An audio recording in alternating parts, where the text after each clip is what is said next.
دلی کی جو مختلف عمارتیں ہیں اور ان کا اس کے جو تاریخی مقامات اور جگہیں ہیں ان سب کی روداد ہے، اس کا وصف ہے جو انہوں نے لکھا تھا. اچھا، لطف کی بات یہ ہے کہ اس کا جو پہلا ایڈیشن چھپا تھا تو اس میں بعض ایسی چیزیں جو انہوں نے درج کی تھیں دوسرے ایڈیشن میں انہوں نے حذف کر دی. مثلا 1847 میں وہ پہلا ایڈیشن چھپا تھا اس کا، تو اس میں شاہ اسماعیل شہید وغیرہ کا ذکر تھا اور دوسرے لوگوں کا ذکر تھا اور ایسے لوگوں کا کہ جن کا تعلق قتال و جہاد وغیرہ سے رہا. اس لیے کہ 1831 میں انہوں نے جو شہادت کا واقعہ بالا کوٹ کا پیش آیا تھا تو اس وقت ان کی عمر تقریباً 14 سال کی رہی ہوگی، اور شروع کی زندگی ان کی اتباع سنت و عمل بالحدیث کے جذبے سے متاثر تھی. یا مطلب وہی زندگی؟ بلکہ وہی زندگی. انہوں نے بعض کتابیں لکھی، راہ سنت کے نام سے بدعت کے رد میں ایک کتاب لکھی ہے. اسی طرح سے ایک کتاب، وہ جو کتاب ہے شیخ، کیا اس پہ تقویۃ الایمان وغیرہ کا کوئی اثر ہے؟ ہاں بالکل اسی طرح کا امپیکٹ ہے تقریباً اس میں. اور وہی چیزیں ہیں جو انہوں نے بیان کی. تو شاہ اسماعیل شہید سے ایک زمانے میں بڑے متاثر تھے. بلکہ وہی میں بتا رہا ہوں کہ آثار السنادید کے پہلے ایڈیشن میں شاہ اسماعیل شہید کا جو ذکر ہے اور بہت ان کو جو کافی مطلب ان کے بارے میں تبصرہ کیا ہے اور ان کی خدمات کا ذکر ہے اور دوسرے تو وہ دوسرے ایڈیشن میں 1854 میں حذف کر دیا. یہ دہلی میں ہے سر سید احمد خان. ٹھیک.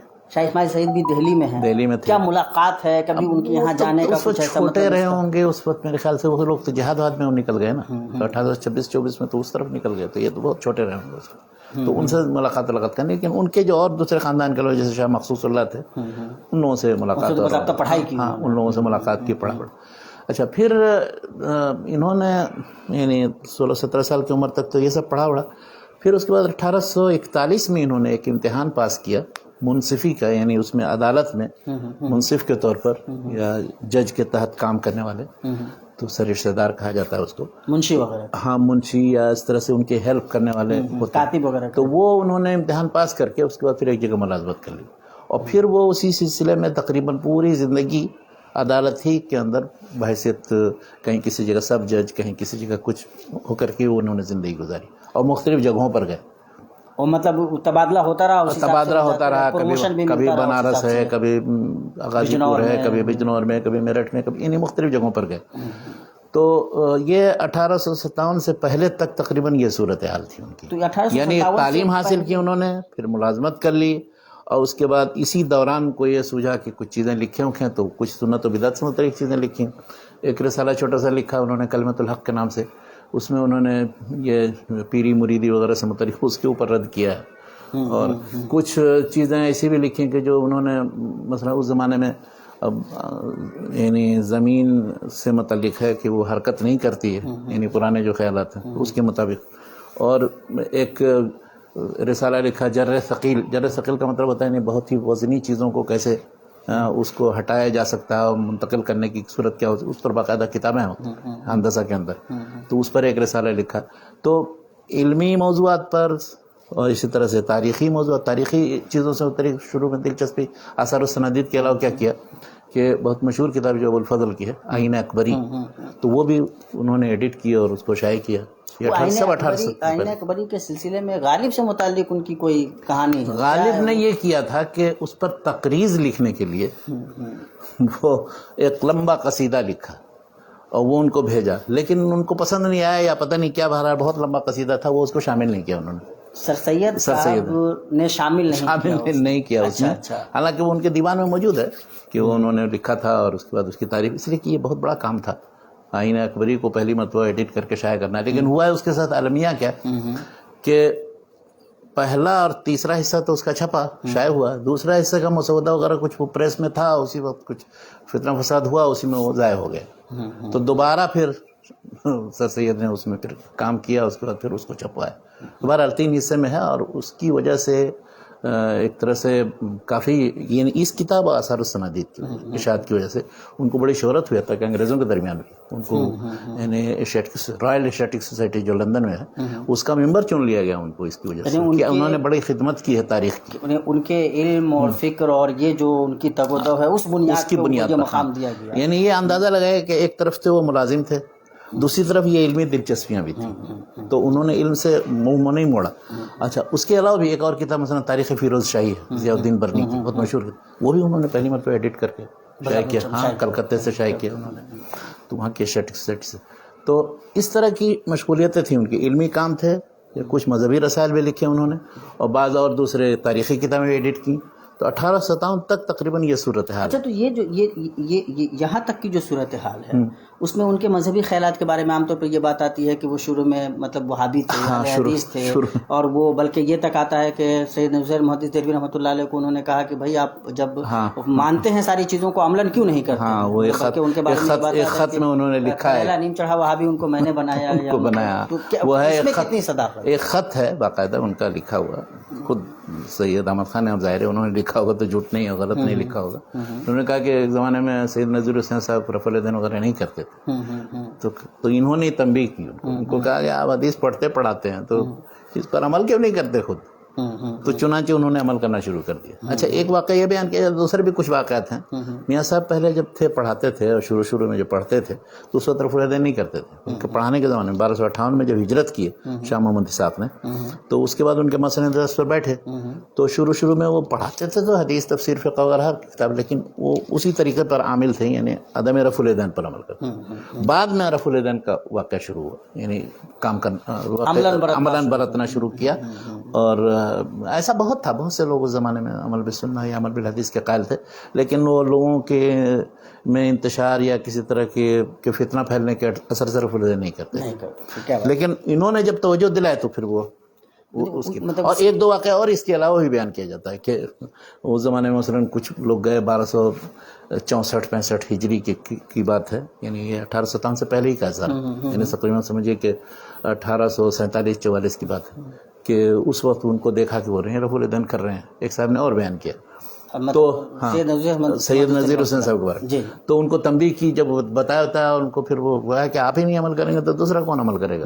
تو چنانچہ انہوں نے شروع کر دیا. تو بہرحال کچھ بھی ہو, کچھ دنوں تک ایسا تھا, یعنی کئی سال تک تقریباً, کہ میاں صاحب رفع الیدین وغیرہ نہیں کرتے. لیکن اس سے یہ تو سمجھ میں آتی ہے بات کہ سر سید بطور خود مطلب عمل بالحدیث پہ باضابطہ گامزن تھے. وہ تو کہتے ہیں کہ میں تو بالکل کریلا نیم چاڑا وہابی ہوں. وہابیوں کی دو قسم کرتے تھے, وہابی نیلا وہابی یعنی کریلا نیم چڑھا, تو اس میں اپنے آپ کو شمار کرتے ہیں. لیکن ان کی وہابیت یہی تھی کہ اس زمانے میں گویا توحید اور سنت کو مضبوطی کے ساتھ پکڑنا, پھر اس کی طرف جرأت کے ساتھ دعوت بھی دینا. تو ایک زمانہ یہ تھا, یہ راہ سنت کی تقریباً 1850 کی لکھی ہوئی کتاب, تو اس میں ہم دیکھیں وہی سب چیزیں ہیں جو سنت کی طرف دعوت, اور وہ اس کے علاوہ دوسری جو پیری مریدی کے خلاف جو کتاب لکھی ہے اس میں بھی یہی ہے. اس زمانے میں انہوں نے شاہ عبدالعزیز کے تحفہ اثنا عشریہ جو شیعوں کے رد میں ہے, تو اس کے بھی 2-1 فصل کا ترجمہ کر کے انہوں نے چھاپا تھا.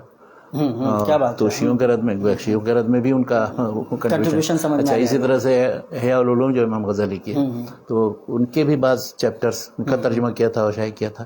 تو ان کو مذہبی مسائل سے بھی دلچسپی تھی, علمی چیزوں سے بھی, اور تاریخی کتابوں سے بھی, اور ان سب میدانوں میں جتنا ان کو وقت ملا تھا اس میں وہ کام کرتے ہیں. گویا کہ 1857 سے پہلے بھی سر سید ایک باضابطہ شخصیت تھے. ہاں, بحیثیت عالم کے اور محقق کے اور مؤلف کے مشہور. سرکار کی نظر میں بھی مطلب ایک بڑی حیثیت, ظاہر ہے اس لیے کہ وہ سرکاری ملازم تھے. وہ تو اس زمانے میں, جس زمانے میں 1857 میں جو ہوا ہے واقعہ, تو وہ بجنور میں تھے. تو بجنور میں پھر جب چونکہ سرکار کے بہت مؤید تھے, انگریزوں کے یعنی کافی مطلب ہر طرح کی تائید وہ کرتے تھے, بلکہ اپنا خود لکھا ہے انہوں نے مضامین میں بھی اور کتاب کے اندر بھی, تاریخ سرکشی بجنور کے نام سے جو کتاب لکھی ہے, اس میں لکھا ہے کہ کیا واقعات کیسے کیسے پیش آئے. 1857 سے 58 تک 1 سال کی تاریخ ہے وہ. تو اس میں انہوں نے سارے واقعات لکھے ہیں. انہوں نے کس طرح سے بہت سے انگریزوں کو بچایا, بلکہ باقاعدہ پہرہ داری کا کام کیا, ان کے میم کو, ان کے بچوں کی حفاظت کی, اور کہا کہ ہم نے اس نقطہ نظر سے کیا کہ یہ انسانیت کے خلاف ہے کہ اس طرح سے عورتوں اور بچوں کو قتل کیا جائے. اور یا پھر یہ کہ وہ ہمارے سرکار ہیں, تو اب وہ ہمارے سرکار ہیں تو ہم نمک کھاتے ہیں, تو ہمیں وفادار ہونا چاہیے. اس کا بہت صراحت کے ساتھ انہوں نے اظہار کیا ان چیزوں کا اور ذکر کیا ہے. 1857 کا حادثہ ہوتا ہے, اتنا بڑا حادثہ, بہت بڑا حادثہ. پھر سر سید ملازم ہیں خود دوسری ملازم ہیں سرکار خود، میں. ہاں. اس کے بعد وہ اسباب بغاوت ہند جیسی کیسے لکھتے مطلب ہیں، جرأت مندانہ کتاب لکھتے ہیں. بہت جرمانہ اس سے دو چیزیں مطلب عام طور پر سمجھنے کی لوگ کوشش کرتے ہیں. ایک تو یہ کہ سر سید کا جو تعلق تھا مطلب انگلش سرکار سے وہ، اور دوسرا یہ کہ وہ اس آدمی کی اپنی جو شخصیت تھی، جو بہادری تھی اس آدمی کے اندر، یہ بڑی جرأت کی بات ہے کہ اس طرح کی بہت بات. بڑی جرأت کی بات ہے. انہوں نے اصل میں یہ کتاب جو لکھی ہے تو اس کے پس منظر واقعہ پیش آیا. جب اس کے نتیجے میں یہ ہوا کہ مسلمانوں کے خلاف داروگیر عام ہو گئی اور پکڑ کے گیا تو اکثر لوگوں کو پھانسی دے دیا یا ان کو سارے ان کے املاک و جائیداد سے بے دخل کر دیتے تھے یا جیلوں میں بھر دیا. تو دیکھا انہوں نے، جب دیکھا تو بلکہ اس کے نتیجے میں چونکہ انہوں نے مدد کی تھی انگریزوں کی اور بچائی تھی جان اور باقاعدہ پہرے داری کا کام کیا تھا، تو ان کو تو انعام و اکرام سے نوازا گیا. لیکن ایک بار اتنا بڑا انعام ان کو دینے کی کوشش کی انگریزوں نے کہ وہ سمجھتے تھے کہ یہ کیا ہوا ہے، مطلب پتہ نہیں کتنے لاکھ کی یا کون سی زمین جائیداد تھی یا کوئی مکان تھا وہ ان کو کسی سے چھین کر کے دے رہے تھے. اب ان کو بڑا عجیب محسوس ہوا، یہ کیا بات ہوئی، مطلب میں اس طرح سے اتنا تو نہیں گر سکتا ہوں کہ اپنی قوم کو دیکھوں کہ ان سے سب چیزیں چھینی جا رہی ہیں، مجھے انعام کے طور پر دیا جا رہا ہے. کیا بات. تو ان کے دل کو بہت چوٹ پہنچی، کیا کہ اس حد تک میں نہیں سمجھتا تھا کہ میں گر جاؤں گا. چنانچہ انہوں نے بولا تو وہ قبول نہیں کیا. اور ثانیہ یہ انہوں نے یہاں تک ان کے ذہن میں آنے لگا کہ میں یہ ملک چھوڑ کر کے چلا جاؤں کسی دوسرے ملک، مصر ہجرت کر جاؤں، عرب ملک میں کسی جگہ چلا جاؤں. لیکن خیر سوچنے سمجھنے کے بعد انہوں نے، یعنی اس زمانے میں 1857 کے واقعے کے بعد بہت زیادہ یہ متاثر ہوئے. ایک تو انگریزوں نے جو مظالم ڈھائے اس کی وجہ سے، دوسری چیز خود ان کے ساتھ جو انعام و اکرام کا وہ پیش آیا تو کہا کہ ارے یہ تو میرے ذہن میں نہیں تھا کہ اس کا کوئی بدلہ میں طلب کر رہا ہوں یا کوئی مقصد ہے میرا. تو تیسری چیز یہ کہ انہوں نے جب دیکھا کہ یہ سلسلے میں بہرحال کچھ جھنجھوڑنا چاہیے اور انگریزوں کو بتانا چاہیے کہ حقائق اور واقعات کیا ہیں، اس لیے کہ وہ تھے وہاں، وہیں سے فتنہ شروع ہوا تھا اور دوسری جگہوں پر بھی جہاں بھی گئے وہاں پر ان کو پتہ تھا. انہوں نے اپنے سر کی آنکھوں سے سارے مسلمانوں کو لٹتے ہوئے دیکھا. تو انہوں نے پھر اسباب بغاوت ہند لکھ کر کے انہوں نے یہ دکھایا کہ یہ جو سمجھا جاتا ہے کہ مسلمانوں نے یا ہندوستانیوں نے بغاوت کی، تو اس کے پیچھے وجوہ اسباب کیا تھے. وجوہ اسباب میں پھر انہوں نے جو وجوہ بیان کیے اس میں خاص طور پر جو وہ ایسٹ انڈیا کمپنی تھی اور اس کے جو مظالم تھے اور اس کے جو بعض ایسے فیصلے کہ جن کی بنیاد پر لوگوں نے ہندوستانیوں نے قبول نہیں کیا اور تو ہر جگہ یہ واقعات پیش آئے. تو یہ وجہ بنیادی انہوں نے بیان کی. اور دوسری بات چیزیں بیان کی انہوں نے کہ جس سے یہ ہوا کہ مسلمان یا ہندوستانی جو ہیں اتنا زیادہ مورد الزام نہیں ہے، یا اگر ہیں بھی تو اس سے زیادہ جو ہے حکومت مورد الزام. اچھا اس زمانے ہوا کیا، یہ ہوا کہ چونکہ انگریزی حکومت کے تحت تاج برطانیہ کے تحت ڈائریکٹ یہ حکومت آ گئی، یعنی ہندوستان کی حکومت مغلیہ سلطنت کو ختم کرنے کے بعد 1857 کے بعد. ہاں بالکل، یعنی وہ پھر ایسٹ انڈیا کمپنی جو تھی وہ ہٹ گئی. تو اب ایک طرح سے یہ جو انہوں نے لکھا کہ بغاوت تو آپ کے سر جاتا ہے، تو اس چیز کو گویا ایک طرح سے سمجھیے کہ وہ جو انگلش گورنمنٹ تھی، برطانیہ کی گورنمنٹ، اس نے بھی اس چیز کو محسوس کیا کہ چلو اس کا تھوبڑا جو ہے وہ ایک ایسٹ انڈیا کمپنی کے ساتھ توڑ دیا جائے، اور وہ بھی گویا ان چیزوں کو قبول کر کے. تو اس طرح سے سر سید نے جو لکھا وہ ایک طرح سے بجائے مخالفت کے تائید ہی ہو گئی ان کی. اچھا کیا بات. اور گویا اب جو تاج انگلشیا کو گویا دعوت دی جا رہی ہے کہ آپ صحیح معاملہ کریں.